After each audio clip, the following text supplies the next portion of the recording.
1888ல பெண்கள் தொடர்ந்து கொல்லப்படுறாங்க. கொல்லப்பட்டுட்டே இருக்கும்போது திடீர்னு போலீஸ்க்கு ஒரு லெட்டர் போகுது, நான் தான் ஜாக் த ரிப்பர், நான் எல்லாரையும் கொல்ல போறேன். இந்த சம்பவம் எங்க ஆரம்பிக்குதுன்னா 1888 லண்டன்ல ஒரு தெருவில் ப்ராஸ்டியூஷன் ரொம்ப அதிகமாகவே நடக்குது. அந்த ஊர் புறாமே ப்ராஸ்டியூஷன் பரவுது.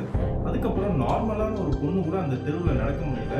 லண்டனுக்கே அது மிகப்பெரிய கெட்ட பேர் ஆகுது. உலகமே கிட்டத்தட்ட காரி துப்புற மாதிரி ஒரு சுச்சுவேஷன் இருக்குது. அந்த டைம்ல முதல்ல ஒரு பொண்ணு காணாம போறாங்க. அந்த பொண்ணு காணாம போனதுக்கப்புறம் அந்த பொண்ணு குணமா கண்டுபிடிக்கப்படுறாங்க 2 நாள் கழிச்சு. இதே மாதிரி வாரம் ஒரு பொண்ணு ஒரு தெருவில் காணாம போறாங்க. நிறைய பேருக்கு அந்த டவுட் வருது. ஃபர்ஸ்ட் ஒரு லெட்டர் போலீஸ்க்கு போகுது, இந்த மாதிரி நான் தான் ஜாக் த ரிப்பர், யாரெல்லாம் இந்த மாதிரி இந்த தப்பு பண்றாங்களோ நான் அவங்கள கொலை பண்ணுவேன் அப்படின்னு அவர் சொல்றாரு. இதை ஃபர்ஸ்ட் சாதாரணமா நினைக்காம இருந்தாங்க. அதுக்கப்புறம் திரும்ப ஒரு கொலை நடக்கும்போது மக்கள் இது பயம் அதுக்கப்புறம் அந்த ஊர்ல ப்ராஸ்டியூஷனே நடக்கும்.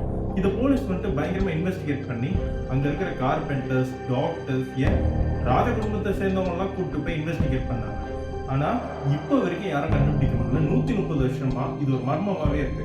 பட் இதுல ஒரு காமெடியான ஒரு விஷயம் என்னன்னா 1888ல எப்போ காந்தி அங்க போனாரோ, லண்டனுக்கு படிக்க போனாரோ, அப்போ இந்த சம்பவம் ஆரம்பிச்சது.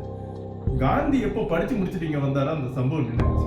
ஆனா காந்தி வந்ததுக்கோ இவங்க இருந்ததுக்கோ இடங்கள் பெரிய டிஃபரன்ஸ் இருக்கு. ஆனாலும் இப்படி ஒரு கான்ஸ்பிரசி இருக்கு.